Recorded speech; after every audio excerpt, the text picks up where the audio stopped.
С открытием летнего туристического сезона в этом году пришлось немного повременить. Эпидемия коронавируса нарушила планы многих тревелщиков, но переживать не стоит. Уже 1 августа он все-таки начнется. Правда, Дарья Короткова, туристка из Воронежа, начало решила не ждать и приехала в гости к подруге из Ингушетии. Знакомство с жемчужиной Кавказа традиционно начинается с ее столицы. Высота сумасшедшая, очень красивый город, очень ухоженный, очень приветливые люди.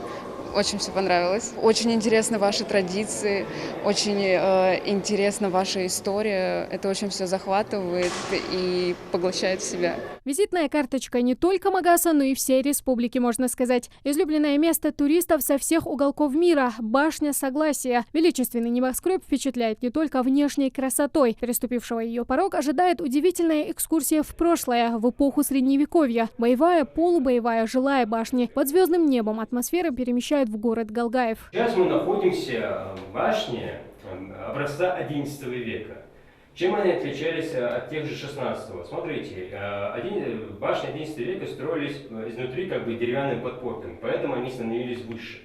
Но это и был их, можно сказать, их изъян. Если какой-нибудь снаряд залетал сюда, соответственно, она могла разгореться полностью изнутри. Самый высокий этнографический музей Ингушетии и самая высокая смотровая башня на всем Северном Кавказе. От такой красоты дух захватывает, особенно когда видишь весь Магас как на ладони, признается и Алина Дорохова. Она тоже прилетела из Воронежа. Путешествует по Кавказу она не в первый раз. Однако Ингушетию открыла для себя только сейчас. Не пожалела, обещает приезжать. Посетили это место благодаря Танзиле. Это знакомая моей подруги Дарьи. Мне очень понравилось, интересно. Давно хотела здесь побывать. У меня есть одногруппница, она тоже из Ингушетии. Она рассказывала про ваши живописные места, и меня это очень заинтересовало. Поэтому отправились в такой турпоход. Возможно, мы приедем в горную часть.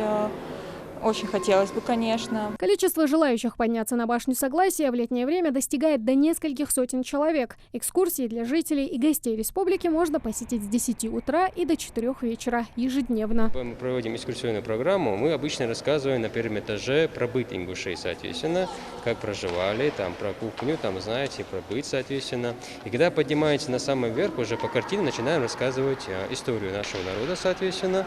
Ну и плюс еще мифологию, а также фольклор и традиции. Сегодня Ингушетия является одним из самых быстро развивающихся регионов в туристическом направлении. К слову, в этом году власти республики рассчитывают, что после окончания пандемии коронавируса Ингушетию посетят до 50 тысяч туристов. Тамара Хшагульгова, Магомед Белакиев, Новости 24.